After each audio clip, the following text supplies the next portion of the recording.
All right. Hello and welcome to the Sexually Satisfied Woman. I am your host. Again, I'm Eva Blake. And in this interview series, I'm talking to a variety of experts who are uniquely qualified to discuss some of the most common challenges that women face in our sexuality. And over the course of this series, we're going to offer some real practices, proven strategies, hopefully some juicy conversations, maybe even a little fun to boost your confidence, ditch the shame, and create truly remarkable relationships and intimacy so that you can have the sexual satisfaction that you deserve. And it is my pleasure today to welcome JoEllen Notte. Hello, JoEllen. JoEllen is a writer, speaker, researcher, and mental health advocate whose work explores the impact of depression and sex and relationships. Since 2012, she has written about sex, mental health, and how none of us are broken on her award-winning site, The Redhead Bedhead. She's written for Glamour, the BBC, Bitch, Psych Central, and more. And you can read her blog at theredheadbedhead.com and follow her on Twitter at JoEllen Notte. JoEllen's book, The Monster Under the Bed, Sex, Depression, and the Conversations We Aren't Having, was published this year by Thorntree Press in March of 2020. So welcome here, JoEllen. It's so nice to have you. Thank you so much for having me. Great. Let's have the conversations that we aren't having, shall we? Let's okay, do it. So I understand that your book came from a series of surveys that you did in 2014. Can you tell us a little bit about what you learned from that survey in terms of the conversations we aren't having about sex and depression? Oh, okay. So the surveys happened because I just, in the course of writing about sex, ended up writing about how antidepressants impacted my sexual function. And I started getting all these private messages, and like never publicly, never on Twitter, never like in front of people, but all of these emails and comments like through the back end of my website and all this stuff. And it made me really curious, like how many people are experiencing this. And what I learned from the first survey, which was 1,100 people, was that most people, at least who've responded to my survey, who are coping with depression are coping with some kind of impact on their relationship, on their sexual function, and they don't feel prepared to deal with it because nobody's talking about it. So they feel broken. It makes them feel worse. None of that helps the depression or the relationship. And there we are. Mm-hmm. Right. And so can you give us some examples of, if we can just start with the basics, right? I've had a lifelong a lifelong relationship with depression. And I think that there are a lot of misconceptions about what depression is or what it looks like and how it shows up in different people's lives and how it may or may not be constant for everyone. So can you just, give us some maybe broad brushstrokes about these misconceptions and lay some truth on us? I always joke that like depression, it's not just staring forlornly out the window, because like that's what the medication commercials would have you believe. We're just like sighing with a blanket wrapped around us. Right. But as I started learning more, I realized, I always said my depression started in my 20s, but then I looked back over my life and I was like, oh wow, this thing where I always had like outsized emotional responses to things and constantly felt like I couldn't do anything right and I was always wrong and all this stuff, so much of it was tied into the depression. The fact that I was tired my entire life. Apparently, my doctor eventually was like, that's not how you're supposed to feel. And maybe you've had this for a long time.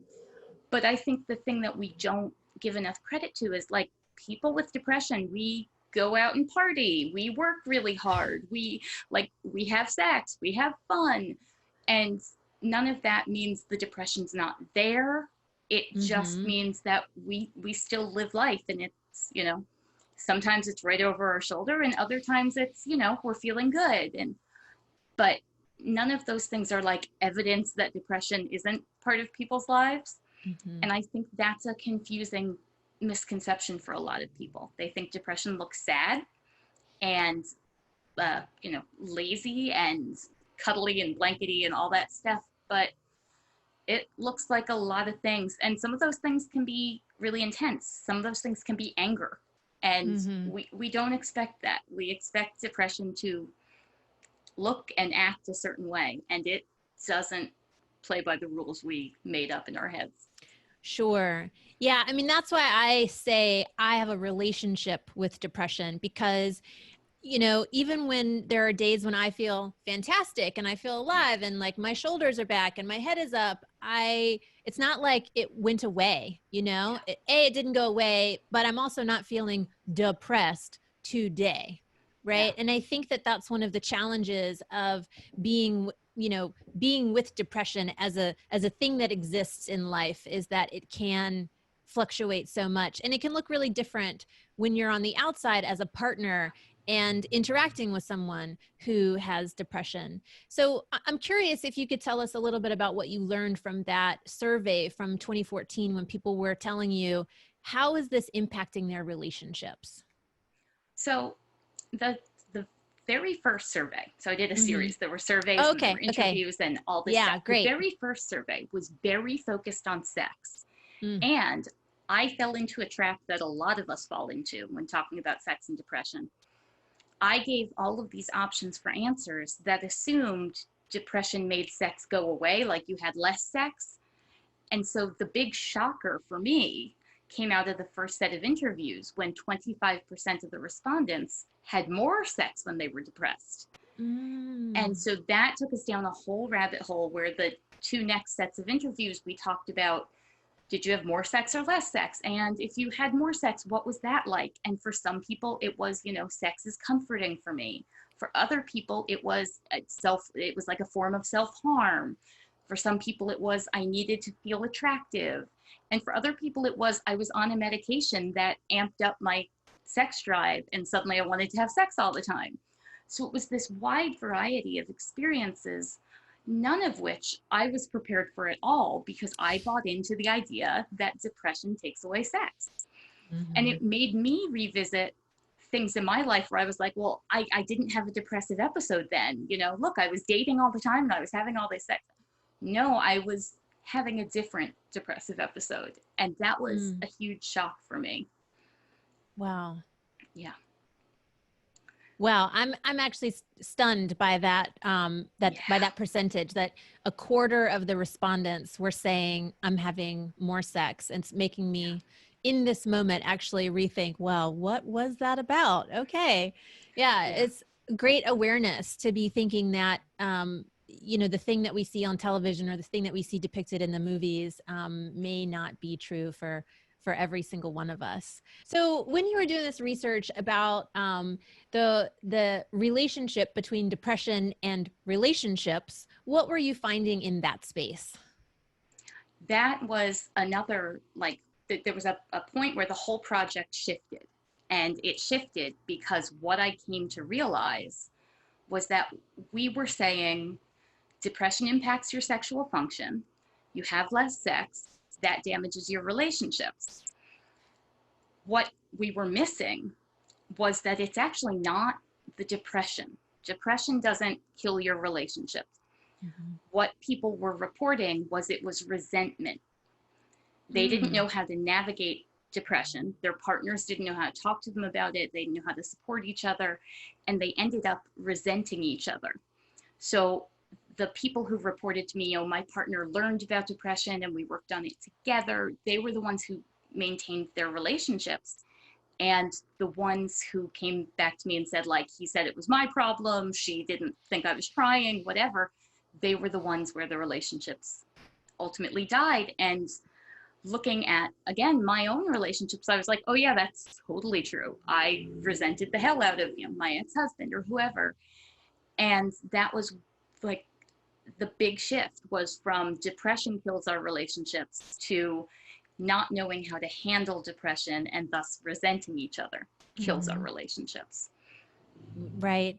And that can actually be said about so many other elements that also impact our sex life, right? Whether it's actual body functioning, or if we are shutting down around shame, or we've experienced trauma and our partner doesn't know how to deal with it and we can't figure out ways to talk about it. So what is the, what's the story with medication, right? Because I remember when I was on medication, and it was great because it made the depressive episodes of I feel crappy, it made those less crappy, but it made it a lot harder to have an orgasm.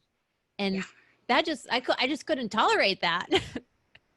So there's a whole array of different sexual side effects. And, this is the first thing is that doctors advertise and whatever just say like sexual side effects are possible, and nobody tells us what those are. And so I always say there are the ones that involve the feelings about sex, like you kind of forget that sex exists and you kind of have no interest. And there's the ones that involve orgasm. So that's when we have like difficulty orgasming or anorgasmia, where orgasm goes away. There's the ones that involve like our functions, like erectile dysfunction, changes in lubrication. There's all of these different ways, and I know I'm missing something. Oh, one of my favorite ones that we learned about in the research was strange orgasm. So it was like people had an orgasm, but it wasn't what they were the used regular. to. Yeah. Yeah, it wasn't satisfying.